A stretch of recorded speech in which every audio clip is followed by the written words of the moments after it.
done bricklaying at first, and then that went just for me. And then I spoke to my teachers and said, oh, what course do I want to do? And they said, well, you're more hands-on. They just said you can do carpentry and joinery or electrics. So I thought carpentry and joinery sounds nice. And then they just helped me all the way through and helped me get to this level.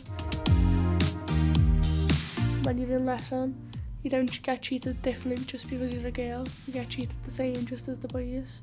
We basically just come in, get on, go to lesson, and then they'll give us a task. Like before we had to make it, we had to draw it, write about it, what size screws we need, what tools we need, and then at the end of the lesson we just do what we've done that day. We get some feedback.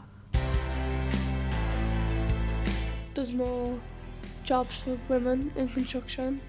It's not just for boys, it's for girls as well.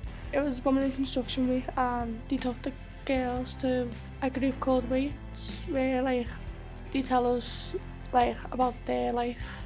I spoke to this woman called Cheryl and she was just like, it sounds like you're doing really good in your joinery, so you can either do an apprenticeship or work experience here. I got offered an apprenticeship there which I'm going to take on, doing carpentry and joinery there. But in college, do you understand that the college is full of construction and there's girls that want to do it, not just for boys.